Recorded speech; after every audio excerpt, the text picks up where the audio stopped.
Shalom Bapak Ibu, pemirsa yang kami kasihi dimanapun berada.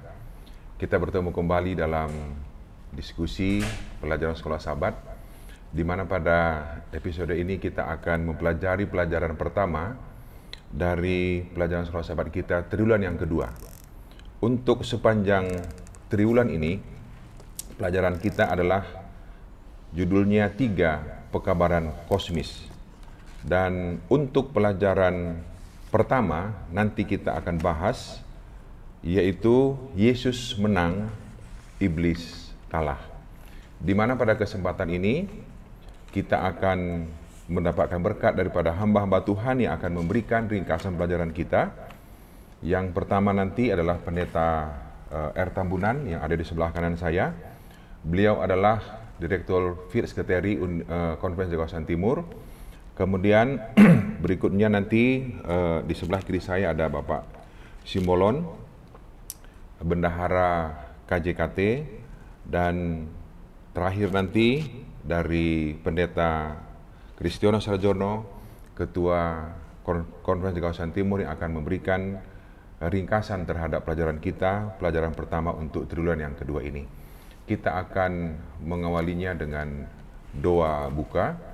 Pendeta Tambunan akan memimpin kita dalam doa buka. Kita bersatu di dalam doa. Bapa di dalam surga, kami bersyukur untuk berkat-Mu. Hari ini kami kembali dapat mempelajari firman-Mu. Biarlah kiranya pada waktu kami memberikan narasi-narasi pada pelajaran sekolah Sabat yang pertama, Yesus menang dan iblis kalah, semuanya akan membawa pengenalan kami akan lebih sempurna, pemahaman kami lebih baik, dan kami dapat memilih yang terbaik sebagai pemenang menjadi anak-anak Tuhan. Terima kasih Tuhan untuk setiap panelis yang sudah Engkau asingkan akan memberikan pengertian-pengertian kepada kami, sehingga kami dapat memahami dengan lebih baik lagi. Kami serahkan pelajaran sekolah Sabat yang akan kami diskusikan hari ini ke dalam tangan kuasa-Mu. Di dalam nama Yesus kami telah berdoa dan mengucap syukur. Amin. Oke. Bapak Ibu semua pemirsa yang kami kasihi, perlu kami sampaikan bahwa acara ini berlangsung atas kerjasama Departemen Komunikasi dan Departemen Sekolah Sabat Konferensi Kawasan Timur, dan kami memohon dukungan dan doa kita agar acara ini pun bisa berjalan dengan baik untuk seterusnya. Kita akan memulai diskusi kita pada saat ini yang akan diawali dalam hari Sabtu dan hari Minggu, di mana Pendeta Tambunan akan memberikan ringkasan terhadap pelajaran kita. Silakan Pendeta. Baik, selamat pagi buat kita semua. Pelajaran di hari Sabat, pelajaran yang pertama, dan di hari Minggu berjudulkan Yesus menang dan iblis kalah. Lalu di hari Minggu pertempuran di surga. Ini adalah pembukaan pelajaran, di mana pada pelajaran berikutnya kita akan mengetahui ada dua pihak yang sedang berperang, sehingga ada istilah dalam perang, ada yang menang dan ada yang kalah. Ayat hafalannya sangat jelas, di sana dikatakan ada dua oknum yang sedang berperang, maka marahlah naga, oknum pertama, kepada perempuan itu, oknum kedua, lalu pergi memerangi keturunannya yang lain yang menuruti hukum-hukum Allah, yang memiliki kesaksian Yesus. Ini adalah gambaran dari umat-umat Tuhan yang mengikuti perempuan di kitab Wahyu yang melambangkan jemaat Tuhan. Jemaat Tuhan yang mengikuti anak domba, yaitu Yesus. Pada pelajaran ini ada juga pertempuran di sorga. Beberapa orang mungkin berpikir di sorga tidak ada dosa, tetapi kenapa ada pertempuran di sorga? Kita mengetahui dengan jelas bahwa Allah mencintai kesempurnaan. Sejak manusia diciptakan sempurna, begitu juga dengan makhluk yang lain. Semua adalah sempurna. Semua adalah sempurna. Lalu kesempurnaan salah satu yang diberikan kepada makhluk-makhluk Tuhan, termasuk manusia, adalah kebebasan atau kuasa memilih yang terbaik baginya. Pelajaran ini kalau kita lihat di dalam peperangan itu sudah diberikan gambaran ada yang menang, yaitu Yesus. dan ada yang kalah. Mungkin kita pernah mengingat di dalam peperangan, biasanya kalau secara duniawi, semakin banyak tentaranya, semakin memiliki kesempatan untuk menang. Tetapi pada pelajaran kita kali ini tidak berbicara mengenai kuantitas, tetapi berbicara secara kualitas. Digambarkan bahwa di dalam peperangan, walaupun jumlah tentaranya sedikit, tetapi kalau siap di dalam peperangan, mereka biasanya akan memperoleh kemenangan. Sama seperti di dalam pembukaan pelajaran sekolah Sabat, bagaimana tentara-tentara Alexander the Great ya, terkenal menjadi pahlawan yang selalu menang dalam peperangan, oleh karena mereka memiliki tentara, kesiapan di dalam melakukan pertarungan dalam peperangan. Lalu yang kedua adalah pelajaran ini, walaupun kita diberikan kuasa memilih, tetapi Tuhan mau diberikan gambaran atau petunjuk kepada kita kalau mau menang, mengikuti teladan Yesus Kristus. Bagaimana teladan Yesus Kristus nanti kita akan lihat di pelajaran-pelajaran selanjutnya. Karena hanya dengan mengikuti apa yang dilakukan anak domba, kita akan memperoleh kemenangan. Di luar itu kita tidak akan memperoleh kemenangan. Yang ketiga, di dalam pelajaran ini juga sangat penting untuk kita mengetahui di pelajaran hari Minggu, memang akan ada pertempuran di sorga. Tetapi ada pepatah di dalam bahasa Jawa, becek ketitik olo kotoro, yang artinya bahwa kebenaran itu akan selalu menjadi pemenangnya. Banyak penulis, salah satunya di sini dikatakan yang menuliskan, seorang penulis Amerika yang bernama James Russell Lowell menyatakan dalam puisinya bahwa kebenaran selamanya di atas panggung. Jadi Yesus adalah kebenaran. Yesus anak domba Allah. Sebagai orang yang benar, seorang yang mau melakukan yang terbaik kepada umat-umatnya, Yesus mau kita memiliki kemenangan di dalam Dia. Walaupun ada kebebasan memilih, tetapi Tuhan mau lewat Yesus dan teladannya kita memilih bagaimana teladan Yesus sehingga kita memperoleh kemenangan pada waktu mengalami peperangan rohani di dalam kehidupan pribadi kita. Mungkin inilah sekilas di dalam pelajaran hari Sabtu dan hari Minggu, di mana memang akan ada pertempuran di sorga karena Tuhan memberikan kebebasan memilih. Sama seperti manusia, di sorga pun malaikat-malaikat disuruh memilih mana yang terbaik bagi dia. Tetapi ternyata oleh karena cinta diri, beberapa malaikat, sepertiga malaikat memilih untuk mencintai diri mereka, dan di sorga tidak ada tempat bagi orang yang mengasihi dirinya kecuali mencintai Tuhan, sehingga ada pertempuran di sorga. Nanti di pelajaran hari Senin kita akan lihat bagaimana setan memberikan penyerangan atau serangannya, dan bagaimana janji Tuhan yang mengatakan bahwa hanya di dalam Tuhanlah ada kemenangan. Itu mungkin pelajaran yang bisa kami berikan, Pendeta Sinuhaji. Oke. Terima kasih Pendeta Tambunan. Judul pelajaran kita sudah jelas, Yesus menang, iblis kalah. Sebagai sebuah gambaran, kalau kita sedang menonton pertandingan bola, kita tentunya tidak tahu kesebelasan mana yang menang. Dan kalau disuruh memilih, mungkin masing-masing memilih yang dia anggap akan menjadi pemenang. Terima kasih Pendeta Tambunan. Kita akan teruskan untuk pembahasan pada hari Senin dan hari Selasa, di mana Bapak Simbolon akan memberikan rangkuman pelajaran ini tentang serangan setan dan menerima kemenangan Kristus. Kami persilahkan Pak Simbolon untuk menyampaikan rangkumannya. Baik, terima kasih Pendeta Victor Sinuhaji. Menurut pemahaman yang saya dapat dari dua judul ini adalah apa yang disampaikan oleh Pendeta Tambunan tadi, bahwa sebenarnya serangan pertama sekali yang dilakukan setan kepada Yesus Kristus ada di surga. Setan atau yang tadinya disebut Lucifer adalah makhluk surga, dan dia menyerang juga penciptanya yang ada di surga. Itu artinya bahwa apabila kita tidak berhati-hati, makhluk surga sekarang ada di bumi. Dan dia sesungguhnya juga sedang menyerang kita sebagai makhluk bumi yang lebih rendah, ya, baik secara kapasitas, intelektual, kecerdasan, dan segala sesuatunya. Nah, kita lihat bahwa setelah dia gagal di surga, kalau kita baca dalam Wahyu 12 ayat 4, itu dikatakan ternyata bukan dia seorang diri, ya, yang jatuh atau dikalahkan, ya, tetapi dia juga membawa sepertiga dari malaikat surga, dibawa atau dikalahkan oleh Yesus Kristus, di mana pengaruh mereka di surga sudah ditolak dan mereka dibuang ke suatu planet yang menerima kehadiran mereka, yaitu bumi kita sekarang ini.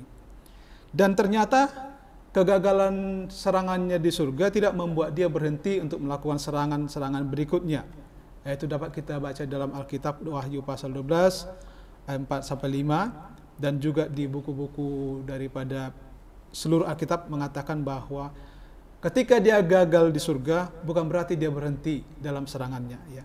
Dan itu terlihat, dicatat jelas di dalam Alkitab bahwa ketika Yesus akan menggenapi rencana keselamatan di bumi ini, tentu dia harus hadir di bumi ini, mengambil rupa manusia. Dan alhasil, serangan berikutnya yang dilakukan oleh setan adalah pada saat kelahiran Kristus. Kita ketahui di sana ketika Yesus lahir, maka setan mempengaruhi Herodes untuk maksud membunuh bayi Yesus. Tapi sekali lagi, dalam tindakan ini pun setan gagal, karena malaikat Tuhan memperingatkan Yusuf dan Maria untuk membawa Yesus ke Mesir. Kemudian serangan berikutnya kita ketahui juga gagal ketika pencobaan di padang gurun. Seluruh jenis pencobaan yang dialami manusia sudah dilemparkan atau ditimpakan kepada Yesus Kristus. Dan luar biasanya, sekali lagi, serangan setan pun di sini gagal, ya. Yesus pemenang. Berikutnya adalah ketika masuk kepada fase kematian Yesus di kayu salib. Mungkin kita sebagai manusia beranggapan bahwa Yesus telah dikalahkan dengan kematiannya. Tetapi sesungguhnya pelajaran kita mengatakan saat ini bahwa sesungguhnya Yesus itu malah menang dengan kematiannya di salib. Kenapa? Karena dia telah berhasil menyampaikan secara jelas kepada seluruh umat manusia di bumi ini bahwa Yesus Kristus dan Allah kita adalah Allah yang begitu besar kasihnya kepada kita, sehingga dia harus menyerahkan dirinya sebagai pengganti kematian kita untuk membebaskan kita dari penghukuman atas dosa yang kita ketahui adalah upah dosa adalah maut. Bagaimana dengan fase kebangkitannya? Sekali lagi di sini pun setan kalah karena dia tidak bisa menghalangi Yesus untuk bangkit. Yesus bangkit dan dia telah menjadi imam besar bagi kita. Dia telah memberikan kuasa juga kepada kita sesungguhnya di dalam kemenangannya. Jadi dari fase-fase mulai dari surga, kemudian kelahirannya, kemudian penggodaan, kematiannya, dan kebangkitannya, ini sudah menjadi bukti yang sempurna bahwa setan telah kalah. Yesuslah yang menang. Kalau kita lihat di dalam Wahyu 12 ayat 4-6, ayat 9, Efesus 5 ayat 25 sampai 27 dan 32, Mazmur 2 ayat 7-9, digambarkan di sana beberapa simbol tentang naga, perempuan, anak laki-laki, gada besi, ya. Kalau kita lihat di sini memang jelas di ayat 9 Wahyu pasal 12 mengatakan bahwa iblis yang dimaksud naga yang dimaksud di situlah iblis atau setan, ya. Iblis atau setan. Tetapi untuk perempuan dan anak laki-laki ini memang kita harus lihat periodenya. Kalau zaman sebelum Kristus, perempuan itu digambarkan sebagai Israel dan anak laki-laki itu digambarkan sebagai Mesias yang lahir dari Israel. Sementara untuk sekarang ini di perjanjian baru setelah Yesus melakukan pelayanannya di bumi ini, kita ketahui bahwa yang dimaksud dengan perempuan itulah jemaat dan anak laki-laki itulah umat-umat yang setia atau anak-anak domba Allah, ya. Artinya keturunan daripada Yesus Kristus atau anak domba.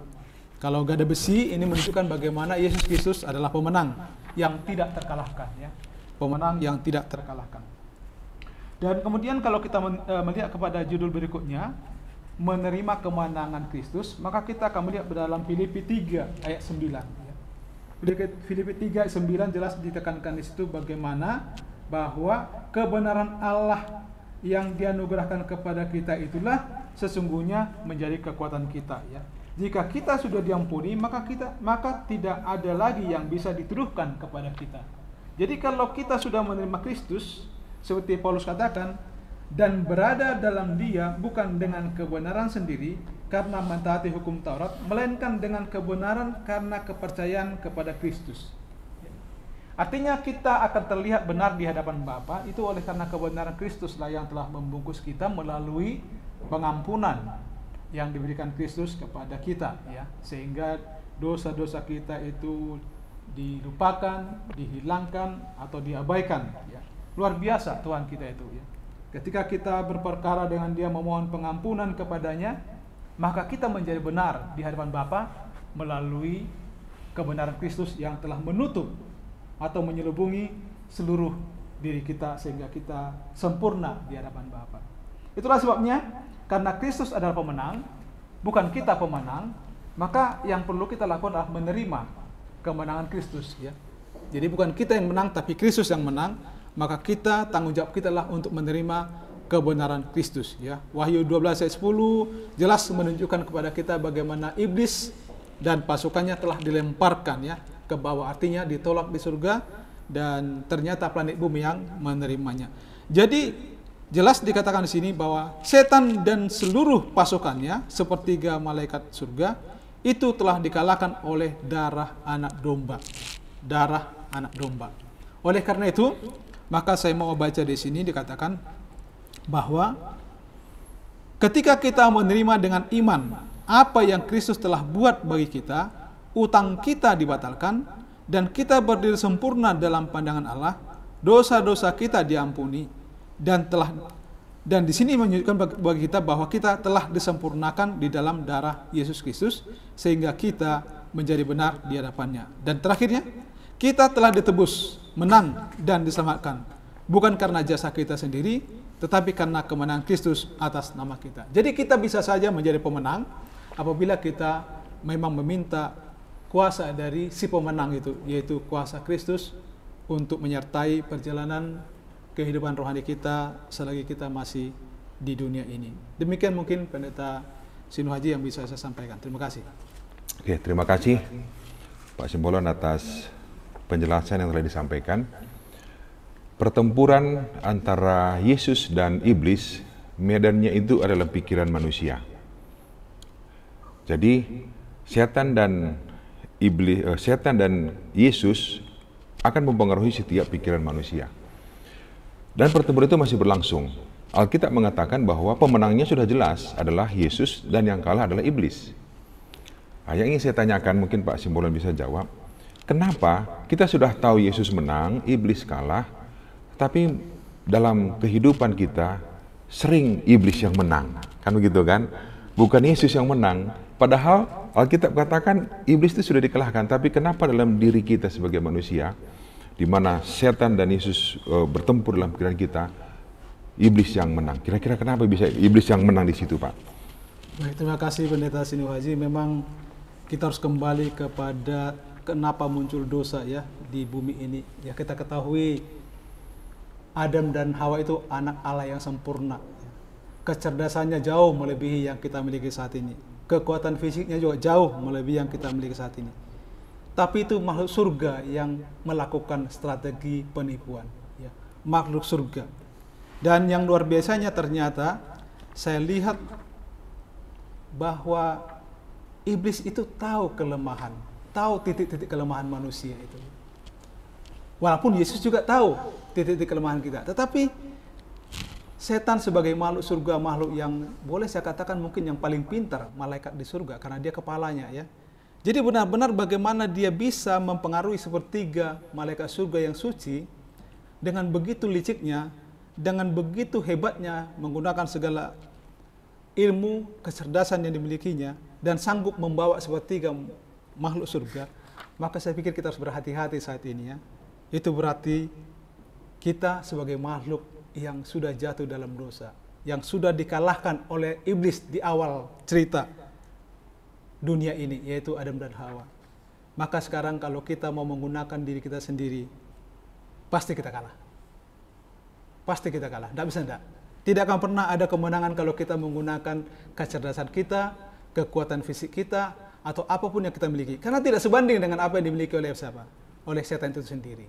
Jadi, kenapa kita kalah? Yang jelas, oleh karena kita menghadapi dia dengan diri kita sendiri. Dengan kekuatan kita sendiri. Dengan kehebatan kita sendiri.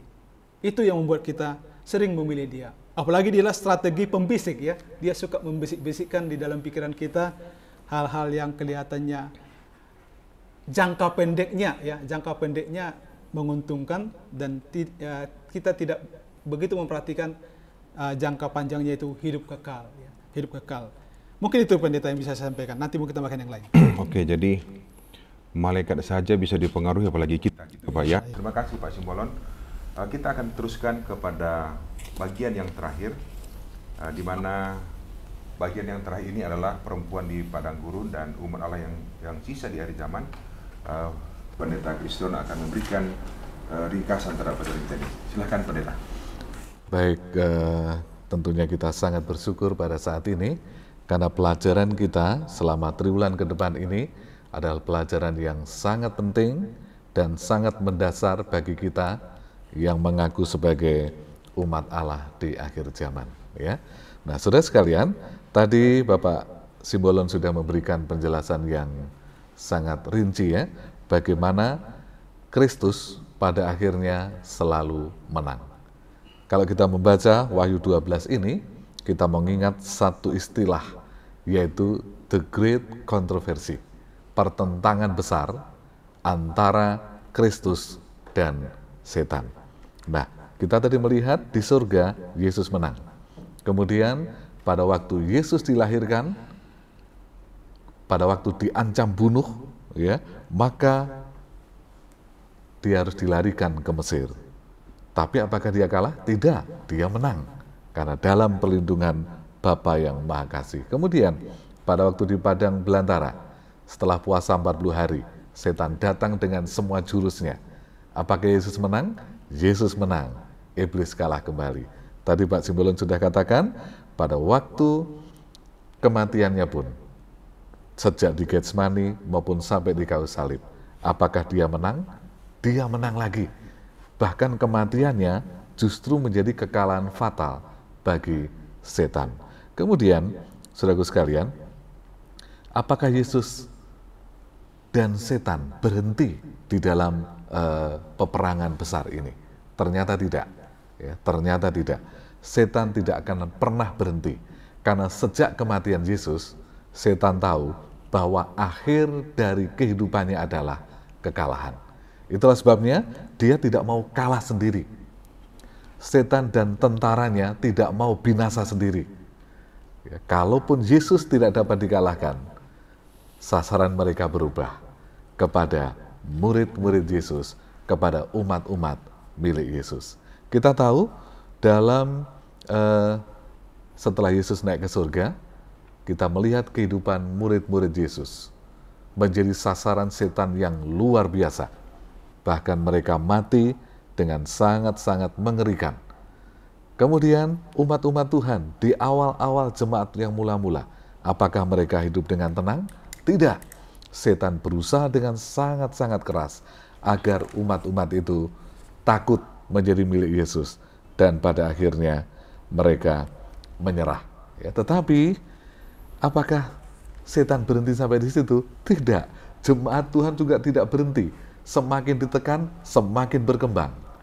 Dan ada satu masa di mana setan atau iblis atau naga atau ular tua dan pasukannya mengerahkan tenaganya untuk menghancurkan gereja, ya, atau perempuan yang semakin berkembang. Dan itu di pelajaran kita hari Rabu dan hari Kamis sangat menarik.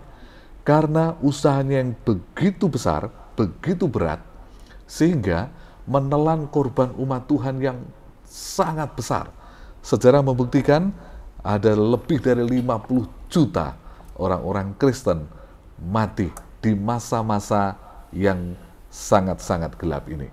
Nah, tetapi bagaimanapun Tuhan tidak akan pernah berhenti memelihara umatnya Karena sejak awal Tuhan punya umat, sampai akhir zaman Dia akan terus punya umat. Oleh karena itu, Dia membatasi gerakan iblis yang selalu menggunakan kuasa, ya, kekuasaan negara, kekuasaan pemerintahan, dan bahkan kekuasaan agama.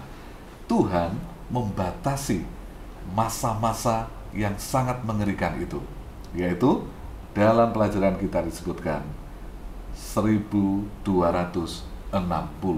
tahun.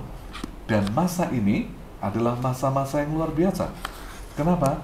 Saking pentingnya masa ini, maka Tuhan menggunakan Nabi Daniel untuk menubuatkannya. Ya, berarti ribuan tahun sebelumnya sudah dinubuatkan. Daniel 7:25. Ya, kuasa itu akan menganiaya umat Allah, milik yang maha tinggi. Berapa lamanya? Selama 1 masa, 2 masa, dan setengah masa. 3,5 masa atau 3,5 tahun nubuatan, sama dengan 1260 hari nubuatan. Kemudian diulang kembali. Nah, saudara sekalian, perlu kita perhatikan bahwa ketika nubuatan itu diulang, itu artinya sangat penting. Dan di Wahyu 11 ayat 2 dan 3 diulang kembali dengan penekanan yang lebih jelas, yaitu masa-masa kesulitan bagi gereja, masa-masa berkabung bagi gereja. Lamanya berapa lama di situ? Di Wahyu 11 ayat 2 dan 3, lamanya adalah 1260 hari. Begitu pentingnya diulang kembali di pasal 13 ayat yang kelima. Disebutkan di sana masa kesusahan atau masa kesulitan dari umat Tuhan atau dari gereja itu selama 42 bulan. Kalau 42 bulan dihitung hari, maka menjadi 1260 hari. Nah, prinsip ini perlu kita ingat karena nubuatan yang diulang kembali. Artinya itu sangat penting. Dan kalau kita membaca dalam Bilangan 14 ayat 34, maka di sana ada sebuah prinsip yang penting tentang nubuatan. 1 hari nubuatan sama dengan 1 tahun dalam kenyataan. Dengan demikian, 1260 hari masa-masa penganiayaan, masa-masa penguasa iblis yang menggunakan agama itu muncul dan berkuasa adalah 1260 tahun. Karena gereja kita adalah gereja yang mempercayai bahwa semua kebenaran itu dapat dipelajari secara historikal atau secara sejarah, maka kita harus menggunakan sejarah untuk membuktikannya. Nah, sejarah membuktikan bahwa masa 1260 tahun kekuasaan kejahatan ini muncul adalah dimulai sejak tahun 538 Masehi, ketika gereja dikuasai oleh penguasa-penguasa pemerintahan dan juga pemimpin-pemimpin agama yang jauh dari Tuhan. Sejak saat itu, maka politik agama berjalan dengan luar biasa. Penganiayaan terjadi dengan sangat hebat kepada umat-umat Tuhan. Kalau begitu, karena nubuatan itu 1260 tahun, kalau dimulai tahun 538 Masehi, maka akan berakhir pada tahun 1798. Ada apa di 1798? Kekuasaan agama yang dicampur dengan pemerintahan itu runtuh. Penganiayaan kepada umat-umat Tuhan berakhir. Dan kita tahu, saudara sekalian, pada masa-masa itu, pada masa atau di akhir tahun 1798 dan awal tahun 1800-an, maka muncullah pergerakan-pergerakan agama yang luar biasa yang kembali kepada Alkitab. Nah, di ayat ini, di hari Kamis ini, terdapat di dalam Wahyu pasal 12 ayat 6, dikatakan, perempuan itu lari ke padang gurun, di mana telah disediakan suatu tempat baginya oleh Allah supaya ia dipelihara di situ 1260 hari lamanya. Saudara sekalian, apa yang terjadi? Ya, selama masa 1260 tahun yang kita sudah bahas tadi, penganiayaan di Eropa begitu luar biasa. Sehingga umat-umat Tuhan memutuskan untuk meninggalkan Eropa, lari ke sebuah daratan yang sangat luas, ya, dan itu adalah negara Amerika. Di sanalah umat-umat Tuhan itu berkembang, ya, berkembang.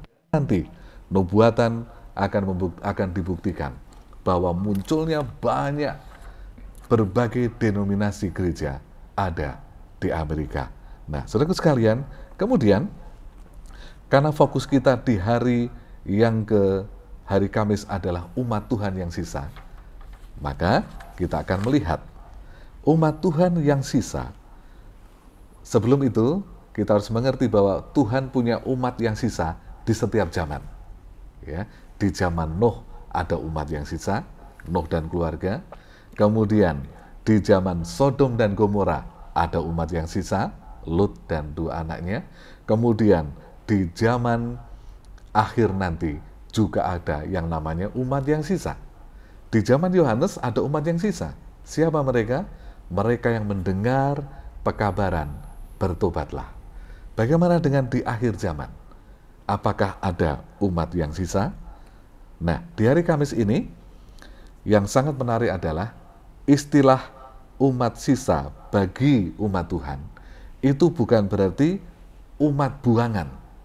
Nah, dalam pemikiran kita yang biasa kan, kalau sisa itu yang sudah nggak dipakai. Setelah yang baik-baik diambil, kemudian yang sisanya yang tidak berguna dibuang.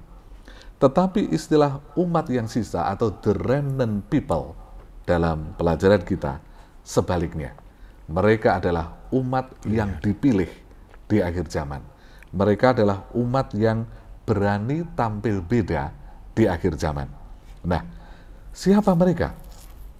Umat yang sisa itu pasti memiliki karakter yang sama dengan Yesus. Umat yang sisa itu pasti memiliki kehidupan yang bertumbuh mendekati Yesus. Dan karena Yesus dibenci oleh iblis sejak di surga sampai di kayu salib, dan karena murid-murid Yesus di perjanjian baru dibenci oleh iblis sampai pada akhir hidup mereka, maka umat yang sisa di akhir zaman pasti dibenci iblis. Umat yang benar, umat pilihan Tuhan pasti tidak disenangi oleh kuasa kejahatan. Kuasa kejahatan pasti ingin membinasakannya. Ya, itulah sebabnya mari kita melihat ciri dari umat yang dibenci iblis itu, ya. Umat yang sisa itu. Mari kita membaca Wahyu pasal 12 ayat 17. Wahyu 12 ayat 17. Maka marahlah naga itu kepada perempuan itu. Ingat, naga tetap marah kepada perempuan itu, kepada gereja, ya. Lalu pergi memerangi keturunan yang lain. Keturunan yang lain yang mana? Yang lari dari masa-masa kegelapan, yang mencari tempat yang baru untuk bertumbuh, ya. Kemudian secara rohani, siapa mereka di zaman akhir ini? Yang menuruti hukum-hukum Allah dan memiliki kesaksian Yesus. Simple. Ada 2 yang disebutkan, yaitu yang menuruti hukum-hukum Allah. Apa itu menuruti hukum-hukum Allah? Berarti umat pilihan di akhir zaman tidak memilah-milah hukum Allah. Semua hukum Allah dituruti. Entah itu enak atau tidak, dituruti. Terjemahan yang lain mengatakan, mereka adalah orang-orang yang menuruti perintah-perintah Allah. Perintah yang mana? Semua perintah Allah. Enak atau tidak, tidak peduli. Yang penting, apapun perintah Allah, diikuti. Tetapi ciri yang kedua adalah mereka memiliki kesaksian Yesus. Apa itu kesaksian Yesus? Kesaksian Yesus adalah kesaksian tentang Yesus yang benar. Loh, memangnya ada kesaksian tentang Yesus yang salah? Banyak. Ya. Banyak orang-orang menceritakan atau mengabarkan Yesus yang tidak sesuai dengan Alkitab. Ya, itulah sebabnya umat yang sisa memiliki ciri, memiliki kesaksian Yesus yang benar. Dan apa itu kesaksian Yesus yang benar? Dalam Wahyu 19 ayat 10, kesaksian Yesus adalah roh nubuat. Apa itu roh nubuat? Hasil karya Roh Kudus. Dan salah satu hasil karya Roh Kudus yang tidak dapat dibantah adalah Alkitab. Mau mencari kesaksian Yesus yang benar? Alkitab. Karena Alkitab akan menceritakan tentang Yesus yang benar. Bagi kita sebagai umat-umat Advent tentunya sangat berbahagia karena kita memiliki tulisan-tulisan roh nubuat yang menolong kita memahami Alkitab. Jadi pertanyaannya sederhana. Siapakah umat di akhir zaman? Ya, kita mencari denominasi yang mana? Ya, tapi saya tidak akan sebut denominasi. Mari kita cari. Carilah umat Tuhan yang menurut semua perintah Tuhan dan yang memiliki kesaksian Yesus yang benar. Kalau begitu, apakah saya dan saudara termasuk umat yang sisa? Ya, kita tidak boleh saling menunjuk satu dengan yang lain ya, tapi kita renungkan aja, kita coba koreksi diri. Apakah saya secara pribadi sudah menuruti seluruh firman Allah? Ya, dan apakah saya sudah memiliki kesaksian tentang Yesus yang benar? Dan yang lebih lagi, apakah Yesus mau bersaksi tentang saya sebagai umatnya yang benar? Jadi semoga ringkasan yang saya berikan di hari Rabu dan Kamis boleh membuka wawasan kita. Tapi ingat, seperti perempuan itu dilindungi di padang gurun, gereja itu selalu dilindungi sepanjang zaman, maka umat Allah di akhir zaman akan tetap dalam perlindungan Tuhan apapun yang terjadi. Demikian Pendeta Sinaji. Terima kasih Pendeta Kris. Pelajaran kita tadi sudah dibahas oleh panelis kita bahwa dalam 4 episode besar pertentangan antara Yesus dan Iblis. Yang pertama adalah bagaimana pertentangan di surga, Yesus menang. Kemudian bagaimana rencana untuk membinasakan bayi Yesus dan Yesus menang. Kemudian di jalan pertengahan Yesus menang dan itu sudah terlewati. Sekarang kita berada di episode yang terakhir, episode yang keempat, yaitu bagaimana serangan daripada setan kepada umat Allah atau umat yang sisa di zaman akhir ini. Jelas tadi dari awal dikatakan bahwa dalam setiap pertempuran pemenangnya sudah jelas, adalah Yesus menang dan Iblis kalah. Saya ingin satu pertanyaan Pendeta Kris. Di dalam kehidupan kita sebagai umat yang sisa pada saat ini, kira-kira menurut pendeta godaan yang terbesar daripada setan untuk kita mengalihkan perhatian kita kepada Kristus, kira-kira apa Pak? Dan mungkin ditambahkan bagaimana mengatasinya? Baik, terima kasih. Satu pertanyaan yang luar biasa tentunya ya. Karena ciri dari umat Tuhan adalah memelihara hukum-hukum Allah dan memiliki kesaksian Yesus, maka saya percaya bahwa setan hanya akan mengarah kedua itu. Bagaimana supaya umat Tuhan tidak lagi memelihara hukum-hukumnya. Ya. Kemudian yang kedua, bagaimana supaya umat Tuhan tidak mempercayai lagi kesaksian Yesus yang benar. Ya. Kita tahu Yesus yang benar dalam Alkitab, tapi godaan setan adalah membawa kita supaya mencari Yesus yang lain, yang lebih mudah untuk diikuti, yang lebih mudah untuk dituruti. Ya. Dan itu akan terjadi dalam kehidupan sehari-hari. Oleh karena itu, supaya menang bagaimana? Jangan lupa bahwa kita adalah umat-umat yang menang sebenarnya. Karena waktu saya ditebus, saudara ditebus, kita sudah menjadi umat yang menang. Tetapi kita belum keluar sebagai pemenang. Masih ada perjalanan di akhir zaman ini sampai di kedatangan Yesus yang kedua kali atau akhir hidup kita. Oleh karena itu, sesuai dengan historikal tadi, di surga Yesus menang. Kemudian waktu dia lahir, Yesus menang. Waktu di padang belantara, Yesus menang. Waktu di Getsemani, Yesus menang. Waktu di salib, Yesus menang. Murid-murid pada waktu dianiaya, Yesus menang, walaupun murid-murid mati. Tapi mereka mati dalam kemenangan. Kalau begitu, bagaimana supaya kita menang? Kita tidak akan bisa menang dengan usaha sendiri. Hanya Yesus yang dapat membuat kita menang. Oleh karena itu, kita harus punya hubungan pribadi dengan Yesus itu, supaya Dia menolong kita tetap menang sampai pada akhirnya. Dan salah satu menjadi pemenang bersama Yesus adalah hidup seperti Yesus sang pemenang itu. Bagaimana? Mencintai firman-Nya, menuruti semua perintahnya, dan bersaksi tentang Yesus yang benar. Ingat, suatu saat Yesus akan bersaksi. Pelajaran kita sahabat yang lalu, Dia katakan, sabaslah, marilah umatku, hambaku yang setia. Masuklah, ikutlah ke dalam kebahagiaan Tuhanmu. Saudara sekalian, suatu saat Yesus akan bersaksi bahwa kita menang.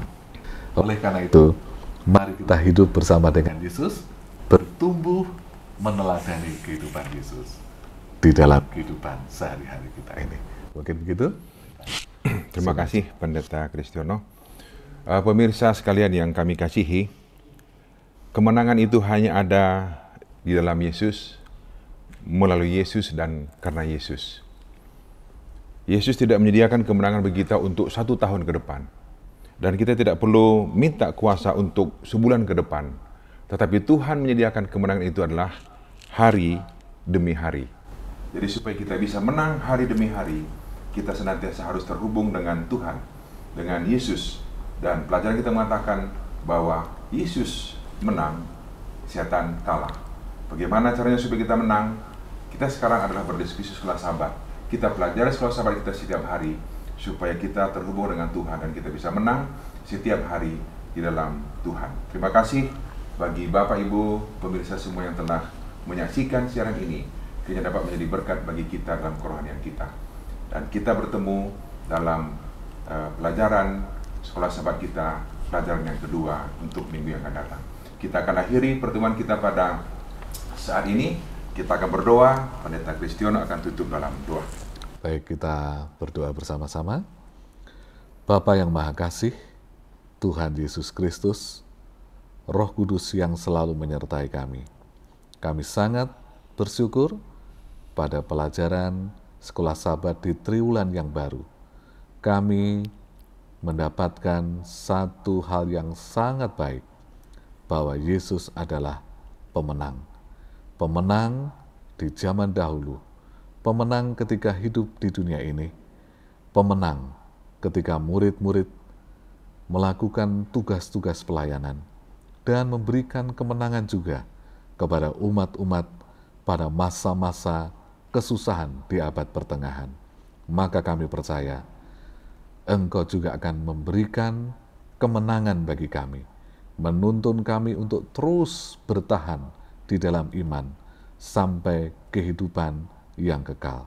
Kami melihat bahwa Engkau telah menunjukkan kasih-Mu sepanjang sejarah, maka kasih yang sama akan menjadi bagian kami di akhir zaman. Kami rindu kemenangan yang telah Engkau berikan terus menjadi bagian kami sampai kehidupan yang kekal. Memberkati kami semua, ya Bapa. Kami serahkan semuanya dengan mohon ampun dari dosa pelanggaran kami.